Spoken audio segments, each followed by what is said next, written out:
Hello दोस्तों, नमस्कार। कैसे हैं आप लोग? आप सभी को पॉलिटिक्स की क्लास में दिल खोल कर बधाई हो। तो दोस्तों, इससे पिछले वाला एपिसोड में आपने आर्टिकल 1 से लेकर 4 तक देख लिया है। उसके बाद मैं आज आप लोग को बताने वाला हूं ट्रिक के माध्यम से आर्टिकल नंबर 5 से 11 सिटीजनशिप, नागरिकता। नागरिकता भारत में कितने प्रकार से ली जाती है, इसके बारे में आज हम आपको बताने वाले हैं। अब जरा ध्यान से सुनिएगा। पिछले वाला ट्रिक आपको तो समझ में आ गया होगा, लेकिन इस ट्रिक को ध्यान से देखिएगा कि नागरिकता लेने का 5 ट्रिक कौन सा है और ट्रिक के माध्यम से कैसे पढ़ेंगे हम। जरा ध्यान से देखना, ज़्यादा बात को ना फैलाते हुए सीधा टॉपिक की ओर चलते हैं। नागरिकता, सबसे पहली बात भाग 1 मैंने आपको क्लियर कर दिया था। भाग 2, अब यहाँ पे देखिए भाग 2। भाग 2 में क्या है? नागरिकता। आर्टिकल कहाँ से है? अनुच्छेद 5 से 11 तक है। अब यहाँ पे ध्यान दीजिए, ट्रिक क्या है?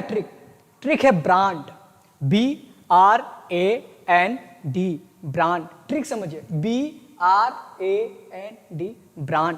ब्रांड यहाँ पे सुनिए, B का मतलब होता है बर्थ, R का मतलब होता है रजिस्ट्रेशन, A का मतलब होता है एरिया, क्षेत्रफल। अभी आपको बताएंगे कि एरिया क्षेत्रफल कैसे हुआ। N से होता है नेचुरलाइजेशन, मतलब देशीकरण।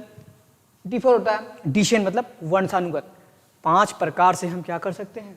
5 प्रकार से हम नागरिकता ले सकते हैं। एक तो जन्म के आधार पर, दूसरा पंजीकरण के आधार पर, तीसरा क्षेत्रफल के आधार पर, चौथा देशीकरण के आधार पर, पांचवा वंशानुगत के आधार पर। समझ में आ रहा है? Birth, registration, area, naturalisation, decision, brand. Brand ही ब्रांड। ब्रांड याद रखिए, याद हो गया, सिंपल तरीका है। ब्रांड BRAND याद हो जाएगा। B for birth, R for registration, A for area, N for naturalisation, D for decision. याद हो जाएंगे आपको। चलिए अब आगे चलते हैं कि 5 प्रकार से जो नागरिकता लिया गया। अब देखते हैं अनुच्छेद किसमें काम आता है। चलिए आगे बढ़ते हैं। तो नेक्स्ट स्लाइड पेज में चलते हैं।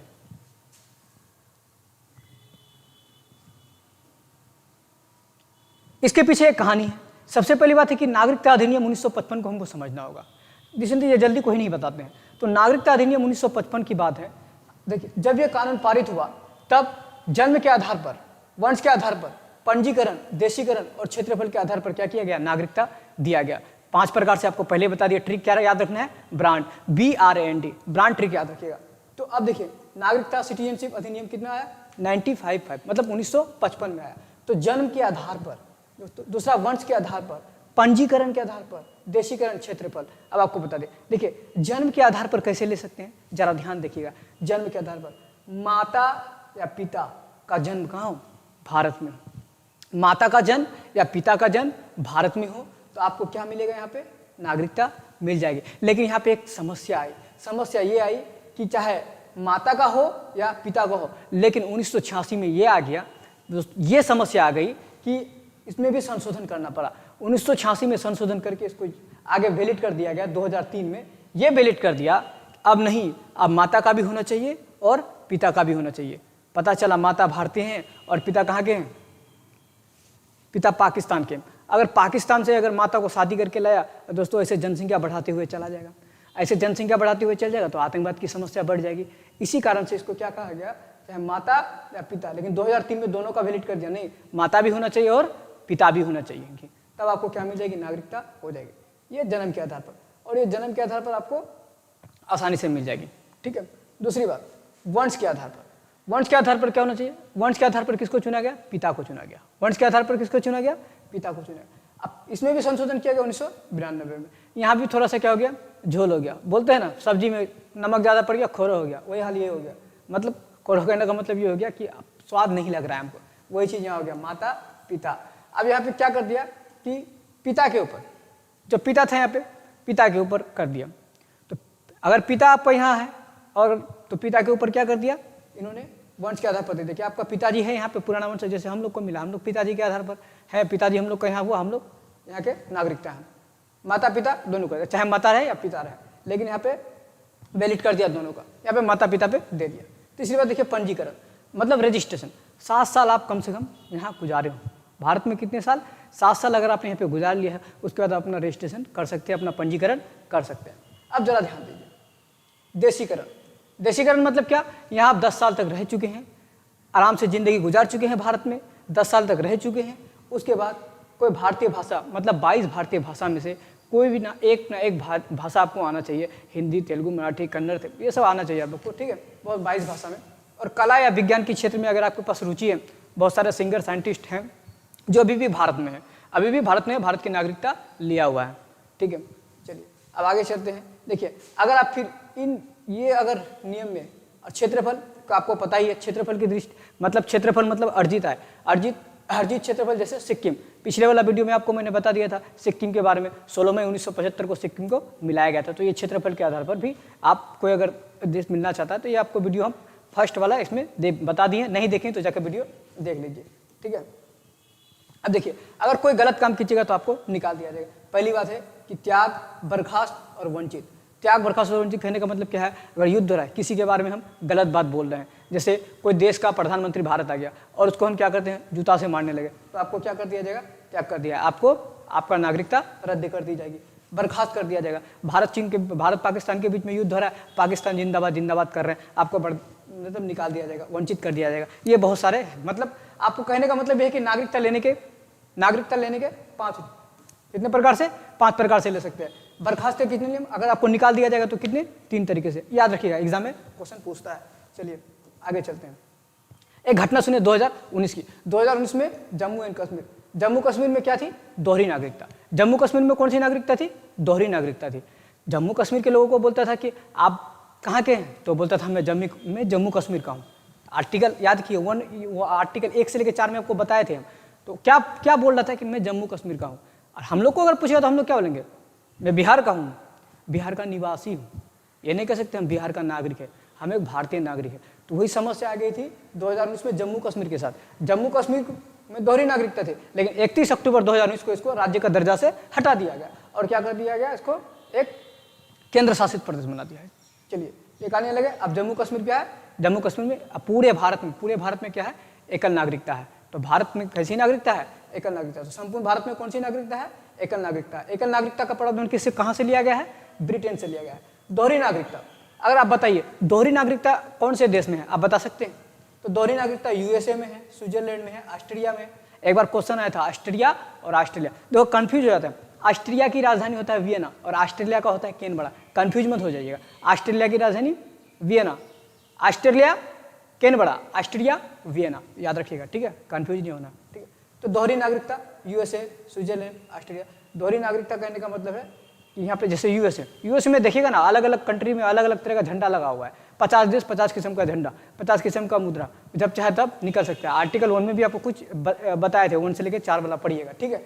उसका नागरिकता का पहली बार वर्णन कौन किया था, अरस्तु ने किया था। कि सिटीजनशिप का पहली बार वर्णन कौन किया था, अरस्तु ने किया था। चलते हैं आगे वाला स्लाइड पे। अनुच्छेद 5,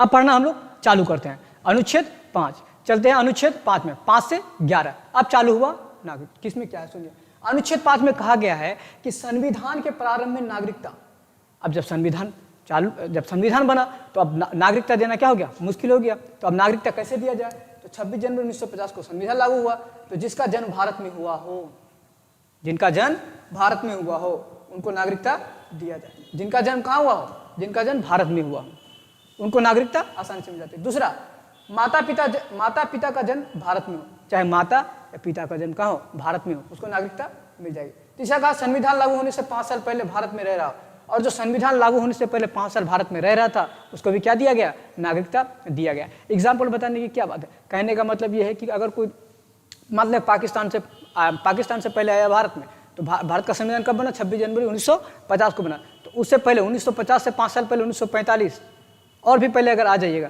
तो रह रहा, तो उसको भी क्या मिल जाएगा, उसको भी नागरिकता मिल जाएगी। तो अनुच्छेद 5 में यही कहा गया कि आप जन्म कहाँ हो, भारत में हो, माता पिता जन्म भारत में हो, संविधान लागू होने से 5 साल पहले भारत में रह रहा हो, ठीक है। एग्जाम्पल देख लीजिए, एनी बेसेंट आयरलैंड की है। इन्होंने समाज सेविका में बहुत सारे नियम कानून बनाए और बहुत सारे समाज सेविका भी किए। तो इनको क्या किया गया था, इनको दे दिया गया था यहाँ की नागरिकता, एनी बेसेंट को। चलते हैं आगे की ओर। अनुच्छेद 6 कहता है, अनुच्छेद 6 के ए में सुनिएगा क्या कहता है, पाकिस्तान से भारत आए लोगों की नागरिकता, क्या जो पाकिस्तान से भारत में है क्या उनको नागरिकता दी जाएगी, दी जाएगी। लेकिन कैसे दी जाएगी, जरा ध्यान से सुनिएगा। देखिए पहली बात है कि उनको परमिट, 19 जुलाई 1948 में एक परमिट बनाया गया। 47 में भारत विभाजन हो गया और भारत पाकिस्तान अलग हो गया। तो अब यहाँ ध्यान से सुनिए, परमिट दिया गया उसको, परमिट कैसा दिया गया कि एक आपको लिखना होगा कि जो 1947 के बाद जो उधर चले गए वो अगर आना चाहते हैं तो उनका वेलकम है। वसुदेव कुटुंबकम, कहने का मतलब यही है कि रुटा नहीं करते, जो चले गए उसको बुला लेते हैं। हम लोग का दिल में हृदय दया है, हम लोग बुला लेते हैं। हम लोग नल्ला नहीं है, पाकिस्तान नहीं है कि चले गए तो कुछ काज करना चालू करती है। चलिए सुनिए यहाँ पे, परमिट के आवश्यकता 19 जुलाई 1948 से पहले, कहने का मतलब समझ गए आप, ठीक है। अगर देश विभाजन के बाद कोई अगर चला गया है पाकिस्तान तो वो आ सकता है, लेकिन फिर साइन करना पड़ेगा परमिट, ठीक है। तो यहाँ लिख दिया 19 जुलाई 1948 से पहले की बात है। लेकिन बी नंबर में 19 जुलाई 1948 के बाद, जो 19 जुलाई 1948 के बाद गया हो फिर वो वापस आना चाहता हो, उसका क्या हाल हुआ, उसको भी परमिट ले लेना पड़ेगा। परमिट लेके आइए, लेकिन 6 महीना बाद उसको वैलिड कर दिया जाएगा कि आप क्या है, यहाँ के सिटीजनशिप है। आर्टिकल 7, आर्टिकल मतलब अनुच्छेद 7 में क्या कहा गया सुनिए, भारत से पाकिस्तान गए लोगों की नागरिकता। 6 में क्या गया था, पाकिस्तान से भारत आए लोगों की नागरिकता। जो पाकिस्तान से भारत आया अब जाएगा कैसे, समझ में आ रहा है। लेकिन अब अनुच्छेद 7 कह रहा है भारत से पाकिस्तान गए लोगों की नागरिकता, जो भारत से पाकिस्तान चला गया था। सुनिए 1 मार्च 1947 के बाद, डेट याद रखिए, 1 मार्च 1947 के बाद जो भी पाकिस्तान गया वो आ सकता है। किसके द्वारा, रजिस्ट्रेशन के द्वारा। आपका रजिस्ट्रेशन किया जाएगा, पंजीकरण किया जाएगा, रजिस्ट्रेशन कर दिया जाएगा, उसके बाद आपको 6 महीना बाद क्या कर देगा, यहाँ की नागरिकता घोषित कर दिया जाएगा। सिंपल सी बात है। अनुच्छेद 8 आइए, भारत के बाहर विदेश में बच्चा रह रहा है तो क्या भारत का नागरिक होगा या नहीं होगा। अगर किसी का माता पिता यहाँ रह रहा है भारत में और कोई बच्चा यहाँ करके अमेरिका में रह रहा है तो क्या वो भारत का नागरिक कहलाएगा। जी हाँ, माता या पिता क्या होना चाहिए, भारतीय होना चाहिए। चाहे माता या पिता क्या होना चाहिए, भारतीय होना चाहिए। आप क्या कहेंगे, आपको नागरिकता दे दी जाएगी। चलिए 8 हो गया, कितने तक है, 11 तक है। चलिए आगे चलते हैं, अभी बचा हुआ है अनुच्छेद 9। अनुच्छेद 9 में क्या कहता है, जरा सुनिएगा। विदेशी नागरिकता लेने पर भारत की नागरिकता समाप्त कर दी जाएगी। अगर आप विदेश की नागरिकता लेंगे तो आपकी भारत की नागरिकता समाप्त कर दी जाएगी। समझ में आ रहा है ना। सुनिए अनुच्छेद 10, नागरिकता बना रहे, कोई देश विरोधी कार्य ना करे। अनुच्छेद 10 में क्या कहता है कि अगर आपने नागरिकता ली है तो नागरिकता बनाए रखिए, कोई देश विरोधी कार्य ना करे। जैसे बताया था ना आपको, इससे पहले ही बताया, भारत पाकिस्तान का युद्ध, भारत और पाकिस्तान का युद्ध हो रहा है और आप पाकिस्तान जिंदाबाद जिंदाबाद कर रहे हैं तो आपको देश से निकाल दिया जाएगा, आपका सिटीजनशिप खत्म कर दिया जाएगा। तो नागरिकता लिए हैं 5 प्रकार से, तो 5 प्रकार से लिए तो 5 प्रकार को क्या करना पड़ेगा, फॉलो करना पड़ेगा, ठीक है। दूसरा, भारत चीन का युद्ध हो रहा है। अब भारत चीन का युद्ध में आप कर रहे हैं चीन जिंदाबाद जिंदाबाद जिंदाबाद, आतंकवादी घुसपैठ हो रहा है, कोई बाहर विदेशी से आ रहा है, सभा कर रहा है, उसको मार रहे हैं, तो आप इसमें क्या होगा, आपको देश विरोधी का कार्य लग जाएगा, ठीक है। इसमें संसद आपको अनुमति दे दिया है पहले ही, वो बाद में बताएंगे, ठीक है। लेकिन इसमें आपको क्या कर दिया जाएगा, नागरिकता खत्म कर दिया जाएगा। अनुच्छेद 11, नागरिकता कानून संसद बनाएगी। अनुच्छेद 11 में कहता है कि नागरिकता से संबंधित कुछ भी कानून बनेगा तो वह संसद बनाएगा। संसद तो बनाएगा, संसद में कौन बनाएगा, तो संसद में गृह मंत्रालय बनाएगा, तो संसद में गृह मंत्रालय कानून बनाएगा, ठीक है। तो अब आप बेहिचक समझ गए होंगे जितना भी मैंने बताया। आप यहाँ देख सकते हैं, आपको अनुच्छेद 1, 6, 7, 8, अनुच्छेद 5, 2019 जनसंख्या जम्मू कश्मीर में दोहरी नागरिकता एक्ट से संपूर्ण भारत एकल नागरिकता, दोहरी नागरिकता, ऐसा मैंने बता दिया। नागरिकता अधिनियम 1955 जन्म के आधार पर, माता पिता 1986 23 वर्ष के आधार पर पिता पंजीकरण, देशीकरण, ट्रिक भी बता दिया मैंने, सारा चीज बता दिया। देखिए ये ट्रिक याद रखिएगा, ब्रांड वाला ट्रिक जो होता है ना, ये ट्रिक आपके लिए बहुत अच्छा है। इधर चला जाता है, घस सकता है बहुत, BRAND, ब्रांड। एक ट्रिक और लिख लीजिए आप, एक ट्रिक और लिख लीजिए, नाग पंचमी ट्रिक, नाग पंचमी।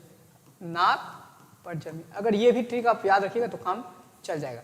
नाग पंचमी, नाग से नागरिकता,